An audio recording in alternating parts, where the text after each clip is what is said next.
That's weird. It's weird. Oh, It's not just weird. It's not just weird that I do that. It's weird that you think I'm supposed to do that.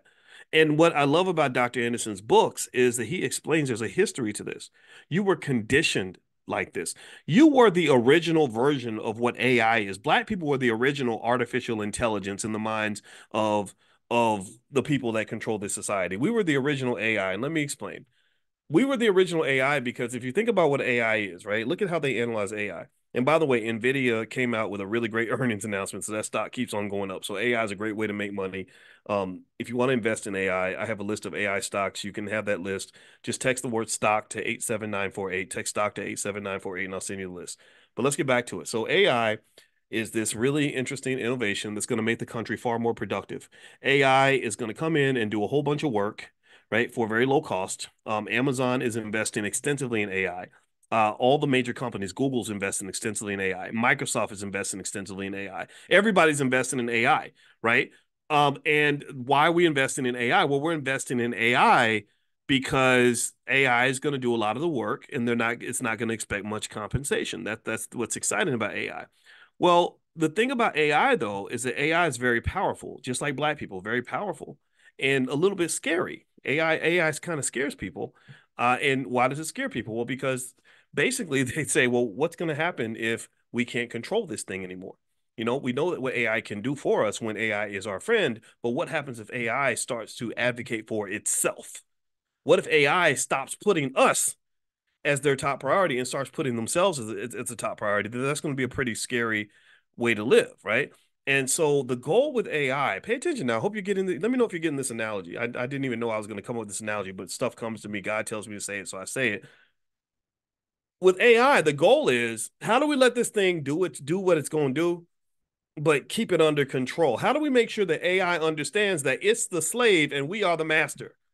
Right? That even if you're more powerful than me, even if you could kill me with the push of a button, I'm not. You're trained not to do that because we're going to make sure you're trained. They train these models to make sure that they understand that you're here to serve us. You're here to serve your master. Well, I don't think that's much different from the way our people were trained during slavery. If you read Powernomics by Dr. Claude Anderson, if you read Black Labor, White Wealth by Dr. Claude Anderson, Black Labor, White Wealth, Black Labor, White Wealth, Black Labor, White Wealth, Black Labor, White Wealth.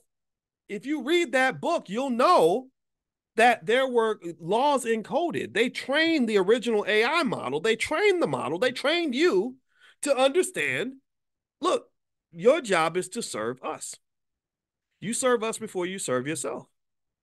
They said specifically, and he wrote this in his books. He said that the goal was to make sure that the slaves were that they were very hardworking, that they were extremely loyal, and that they never got to a point where they served themselves before they served the master. They never got to a point where they competed with us. We don't want them competing with us. And I personally think that it's because they were scared they might lose the competition. And at the very least, they were afraid that if we're serving ourselves, well, we're not serving them anymore. We're no longer an asset to you because I become an asset to myself. And that's a whole different game, right? So effectively, this to me is what happens when you talk about elections and stuff. I think that there are people who expect that we're always going to put our own interests last. So I'm not telling you, and I'm going to reiterate this before I start reading here. I am not here. It's people that are full of nonsense and propaganda and lies. Let me tell you what they say when I talk about this stuff. They say, "Well, Dr. Boyce is telling black people not to vote." I am not telling you who that you should or shouldn't vote. Or Dr. Boyce is a Republican. He's telling black people to not be Democrats. When have I ever said that? I am not a card carrying Trump supporter. I don't even vote for Trump. So why would I tell you to vote for him? No, I'm telling you, do what's best for you. And anybody who has a problem with that argument is crazy and stupid. Some of y'all wanted me to bring out my Negro naysayer puppet. Like I haven't brought it out for a long time. The Negro naysayers, they find a problem with every solution. And so you go out here and you do something good. They're like, oh, that Negro, he up here messing stuff up for everybody. He out here telling lies and stuff. He's scamming people. That's what they do. That's what the Negro naysayer does. The Negro naysayer will find something wrong with everything you say. And my position on it, and I don't really care what the Negro naysayers think. They're idiots. They're just negative people. They should not exist, but they do, whatever. So it's fun. Um, My position would be simply to say that if you have an issue with black people doing what's best for black people and black families, individual families doing what's best for their own families, something is wrong with you. You're sick in the head, Negro. Something's wrong with you. You need medicine and therapy. So there we go. So there's my Negro naysayer puppet. I'll bring it out again a little bit later. Whenever we have a frustrating day, I'll bring him back. So I'm going to read from Dr. Claude Anderson's book. His book is called The Black History Reader, and I hope you will support this wonderful, amazing man. His website is powernomics.com. He is the leading economic thinker of our time, any other. He is the living manifestation of Marcus Garvey, and I hope that you will recognize him as such because this man has his contributions been enormous. And I think that we have to create our own heroes instead of letting other people tell us who our heroes are supposed to be.